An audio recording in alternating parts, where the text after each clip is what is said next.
From military losses in Ukraine to Western sanctions, the Russian leader's position is deteriorating. However, a breakdown in strategic relations with multiple countries might leave Putin in a worse position than before. Putin would be shocked, and his dictatorship could end if this happens. What may cause this? Consider the variables that could lead Putin to face his greatest dread. Middle East, tensions rising. Tensions between Israel and Iran continue to escalate, with the possibility of war looming ever closer and threatening to destabilize the region and the world. Some analysts speculate that such a conflict might benefit Russia by diverting global attention, especially from the U.S., away from Ukraine. However, Russia's current geopolitical interests suggest it does not want this war to occur. The October 7, 2023, Israel-Hamas war significantly heightened tensions. Hamas, backed by Iran, launched a large-scale attack on Israel, killing 200 civilians and kidnapping around 200 people.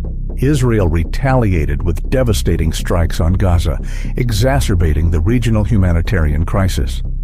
Beyond targeting Hamas, Israel intensified strikes on Iranian forces in Syria, raising fears of broader conflict.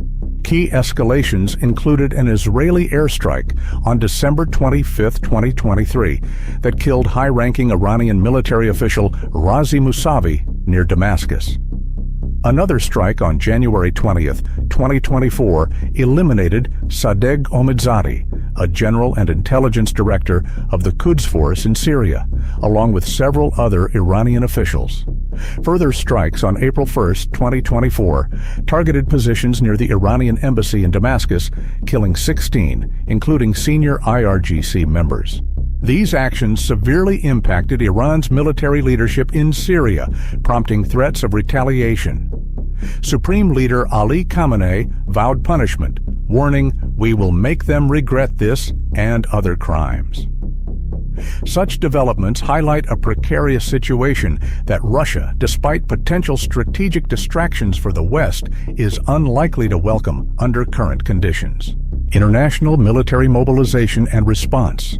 Meanwhile, Iran's President Ibrahim Raisi said this act would be retaliated. Israel and its allies took these threats seriously. Israel withdrew its embassies and disrupted GPS signals to protect its essential infrastructure from aircraft attacks. France's Navy guarded Israel from the onslaught. Israel received vital strike intelligence from other Western nations, Saudi Arabia, and the UAE. Finally, on April 13th, strikes began. Iran launched a full-scale aerial attack on Israel that day, sending 170 drones, 30 cruise missiles, and 120 ballistic missiles. Israel was ready, as expected. Israel intercepted most rockets with its Iron Dome air defense system and partners from the U.S., UK, France, and Jordan. Since this attack escalated the conflict, the international community, led by the U.S., pressured Israeli officials to prevent a devastating counterattack that could destabilize the region. Despite discussions and international efforts, Israel responded militarily less than a week later. Many expected an indiscriminate attack, but the answer was different.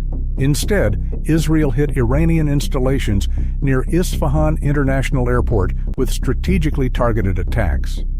The southern Syrian Arab army bases were also attacked, causing substantial material losses. The purpose was to reduce civilian casualties and escalation.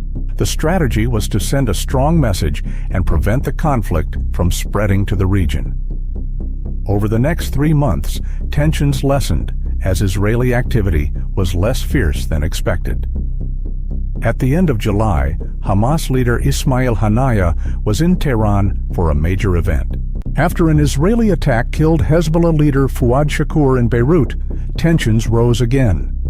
Gaza, Iraq, Lebanon, Syria, and Yemen may respond, raising concerns. Russia may have joined the battle too. Vladimir Putin reportedly told Khomeini to be restrained and spare Israeli citizens. Still, the U.S. didn't want to take any chances, so it immediately deployed an additional F-22 Raptor squadron from the 1st Operations Group of the 1st Fighter Wing, 4,000 Marines, and 12 ships as part of Carrier Strike Group 9 in the Persian Gulf, 3 Wasp-class amphibious assault ships, 2 destroyers, and a 26th Marine Expeditionary Unit as part of the USS Wasp Amphibious Ready Group in the eastern Mediterranean Sea. Now, the world waits. Russia's regional role and concerns.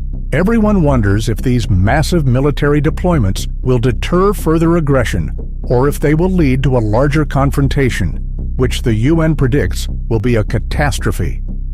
The Israel-Iran fight might eclipse the Gaza destruction involving all Iranian-backed forces in the area, Hezbollah in Lebanon, Houthis in Yemen, Kataib Hezbollah in Iraq, and various factions in Syria, and embroiling the U.S. much more.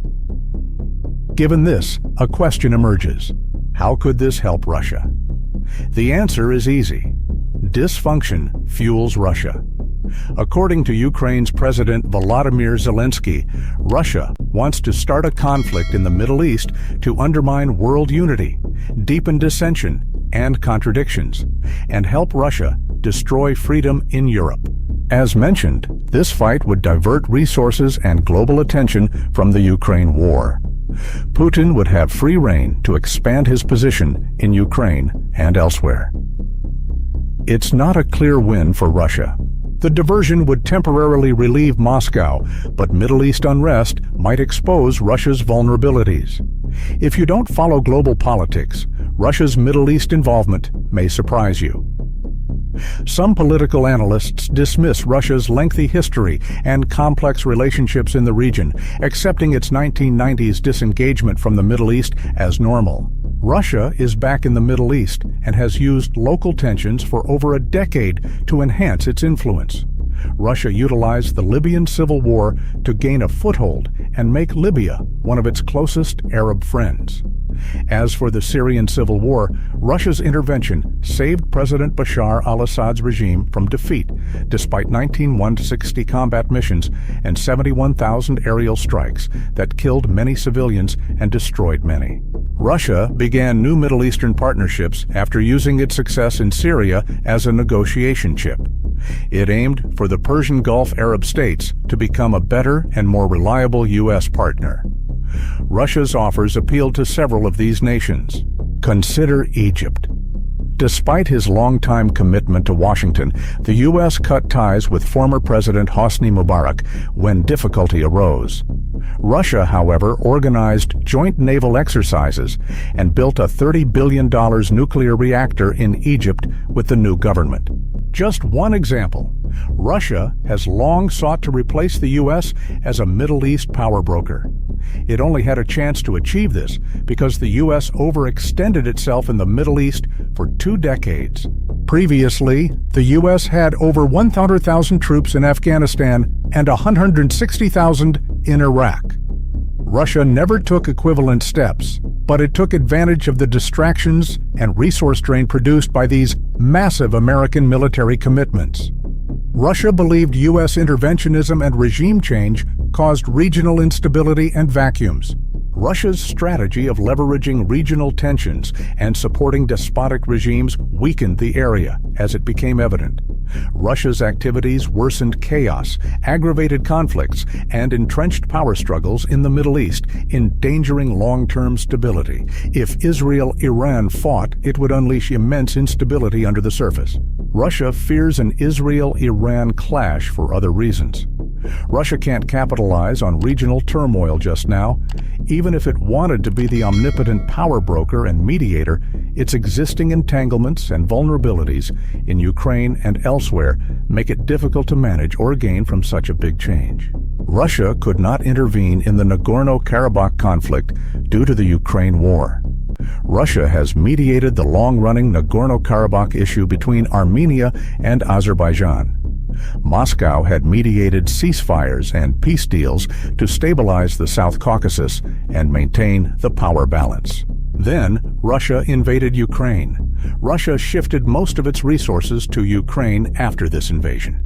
This seriously limited Russia's ability to intervene constructively in Nagorno-Karabakh or elsewhere. Russia was absent as Azerbaijan began a full-scale military offensive on Nagorno-Karabakh in September 2023. This quick invasion and occupation of Nagorno-Karabakh dissolved the ethnic Armenian enclave on January 1, 2024, and displaced 1,417 of the region's estimated 12,000 people. The Nagorno-Karabakh conflict proved Putin's statements were worthless. He guaranteed in 2020 that Russian peacemakers would always defend the region's population, preserve a ceasefire, and guarantee access to the single route connecting Nagorno-Karabakh and Armenia. He kept none of these commitments. Russia's inability to avert such a catastrophic escalation in Nagorno-Karabakh showed its inability to manage several regional wars and the wider effects of its overextension. Given this, a conflict between Israel and Iran would be the final nail in Russia's worldwide power. An Israel-Iran clash would likely end Russia's ties with at least one of the global drama's participants, despite their otherwise peaceful relations. Russian and Israeli relations started poorly. Military collaboration, drones, missiles. Russia has increasingly relied on military support from Iran as sanctions limit access to critical equipment, with Iran supplying two key components for Russia's operations in Ukraine. First, the Shahed 136 kamikaze drones have become a cornerstone of Russia's arsenal. Since the invasion, Russia has acquired at least 6,000 Shahed 136 drones from Iran, as revealed by leaked documents.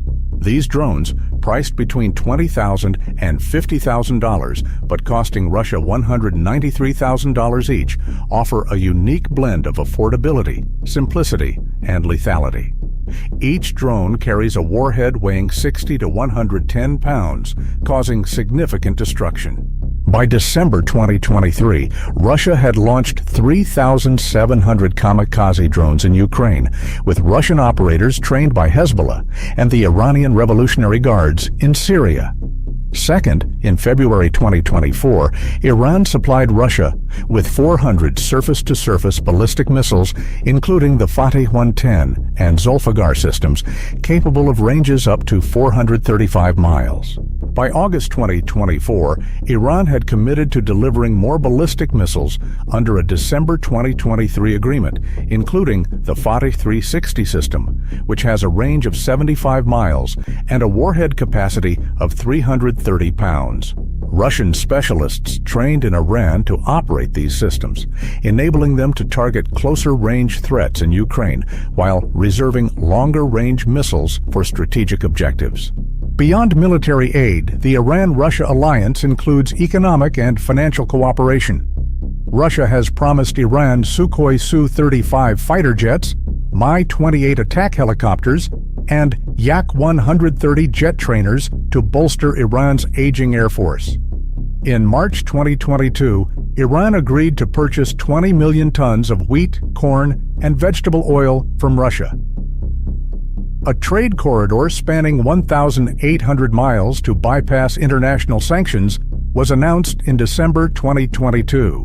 By February 2023, the two nations fully integrated their financial messaging systems to facilitate transactions. This partnership puts Russia in a precarious position regarding a potential Israel-Iran conflict.